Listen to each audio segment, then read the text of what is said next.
In Russia, without much fanfare, the most mysterious vessel being built for the legendary Main Directorate of Deep Sea Research of the Ministry of Defense has been launched. It is called a hunter of underwater cables, whose onboard deep-sea vehicle far surpasses the well-known Soviet Mir submersibles, and is capable of descending to the bottom of the Mariana Trench. Why this is a significant event, as well as about a new rescue story, we will tell you in today's episode after a brief summary of positive news.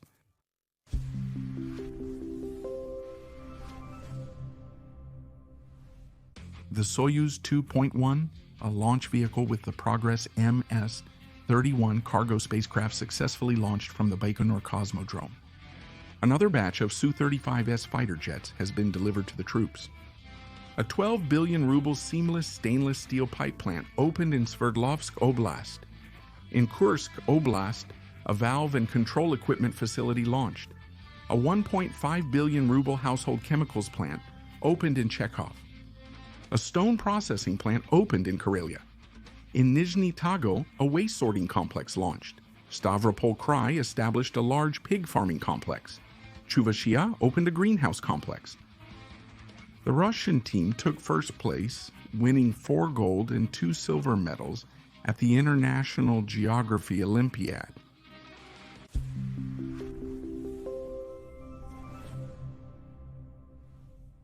We are used to the fact that the launching of a ship, even if it's a nuclear submarine, is always accompanied by an official ceremony and widely covered in the media. But there is an exception to this rule. The ships of the most secretive department of the Ministry of Defense, known as Main Directorate of Deep Sea Research, are built almost in complete silence. The launch of the long-awaited vessel Vice-Admiral Burlichev, Project 22011, was announced only days later. There isn't much information about the vessel itself, but some things are known. Before we talk about that, let's briefly dive into the history of the issue. Our planet is literally wrapped in underwater cables, through which up to 97% of all internet traffic passes. But it all started at the end of the 19th century, when the first underwater back then telegraph cables were laid by Veliko Britannia. It's no surprise that it was them, since they needed to manage colonies on every continent. It was the British who, by the beginning of the 20th century, built the first global information empire. Its cables ran from London across the Atlantic, around Africa, to India, Australia, and beyond. This gave a huge strategic and commercial advantage, and it was used for military purposes as early as World War I. One of the first actions taken by Great Britain upon entering the war was to cut the German transatlantic telegraph cables that ran from Emden to the United States and to the Azores. The sabotage was carried out by the cable ship Alert off the coast of Cornwall. As a result, Germany was isolated from the world in terms of information and, most importantly, from neutral United States, which reduced its diplomatic capabilities. And the British easily intercepted and deciphered German wireless messages. In response, German submarines tried to cut British underwater cables, but they did not succeed. It turned out to be a technically difficult task. Since then, underwater communications have been regarded as strategic infrastructure, but people stopped cutting them. And here's why. During the Cold War years, underwater cables continued to serve as a secure communication channel, often used to transmit secret messages. But there was no longer any point in destroying them, since people had learned to repair them quickly enough. That's why the #1 priority became covert wiretapping. In this area, the Americans achieved great success during Operation Ivy Bells.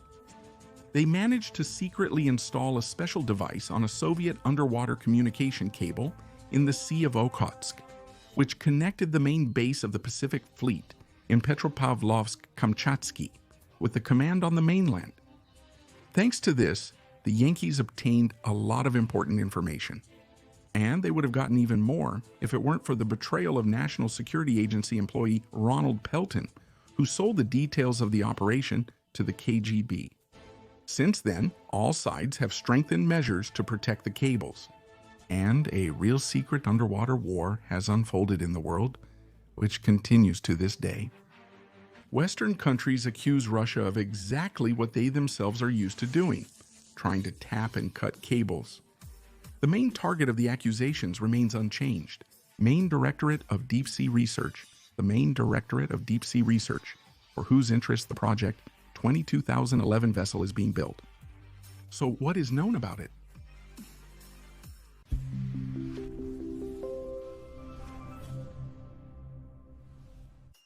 Everything we know about this mysterious directorate, we mostly know from the Western press. It is accused of systematic espionage, damaging cables, and placing underwater sensors to track submarines. However, none of the accusations have been supported by evidence. The GUGI fleet does regularly conduct underwater research, studying the seafloor, currents, water composition, and so on, but this is not prohibited. In the past 15 months, at least 11 undersea cables have been damaged, and in all incidents, the Western press immediately blamed Russia. However, the noise would die down later, and it would turn out that either Chinese fishing vessels or other factors unrelated to Russia were to blame. So if Main Directorate of Deep Sea Research is conducting reconnaissance, it's doing it extremely carefully. The new vessel, named Vice-Admiral Barilachev, is a further development of Project 22,010. The first vessel, Yantar, has been operating globally for a long time, and the second one, Almaz, is being built. There are other ships and submarines as well, but information about them varies. Little is known about the new vessel either, except that it is expected to carry a unique underwater vehicle. Sergei Bavelin of Project 18,200, which is also currently under construction. It is unique in that it is capable of diving and operating at depths of up to 11,000 meters. For comparison, the legendary Soviet Mir submersibles could dive to a depth of 6,000 meters. We also have the Vityaz D complex, which became the first vehicle of its class in the world to dive to the bottom of the Mariana Trench at a depth of 11,000 meters, but it is autonomous. The Sergei Bavelin vehicle, unlike it, is manned with a crew of 3, and this makes it more versatile. That's all that is more or less reliably known on this topic. It should only be added that despite all the hysteria of the Western media around our Main Directorate of Deep Sea Research, it itself is in need of a much larger number of modern vessels.